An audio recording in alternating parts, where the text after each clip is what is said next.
AI's most ethical CEO is being dragged into the Pentagon to get yelled at for having ethics. That's what's going on. It's Tuesday, February 24th, and Dario Amodei, CEO and co-founder of Anthropic, is being pulled into a meeting with Pete Hegseth, Secretary of Defense, to be yelled at for having tried to impose some guardrails around his own technology.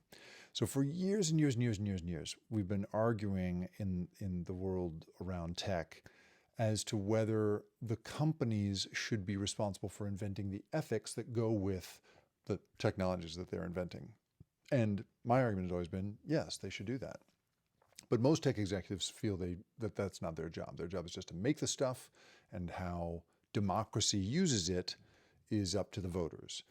And the assumption has always been that when government or democracy gets involved, it will always lead to more restraint and more ethics. And as a result, someone in the position of a tech executive can just keep pulling and pulling toward greater and greater capabilities and not worry about the ethics, because clearly democracy will take care of that. Well, now we're in the upside down, where Dario Amodei, who has been writing these like 20,000 word, or probably just prompting, but also writing and publishing under his name, 20,000 word, treatises on how his company has to be ethical, and we have to be ethical. We have got to watch out for the power accumulation of AI companies, and the path to autocracy, and the incredible labor threats of AI. I mean, he's really quite open about his worries about his company, which is weird because this company is like valued at $380 billion.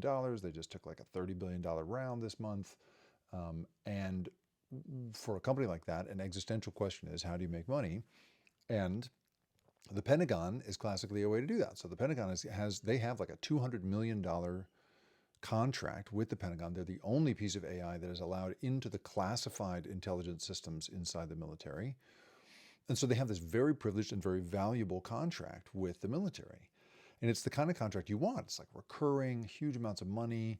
You get all this data, like it's a good contract. So what Hegseth is basically saying is, so Amodei, as I understand it, basically found out, along with the rest of us, that his product had been used in helping facilitate the capture of Nicolas Maduro out of Venezuela. And that was in spite of having put all kinds of safeguards in place that was supposed to keep their technology from being used for mass surveillance or for automated killing or any of these sorts of things. So Hegseth and the Pentagon are basically arguing, you need to take those guardrails off. And if you don't, we're going to declare you essentially like a hostile actor, which would mean that not only the Pentagon, but no other government agency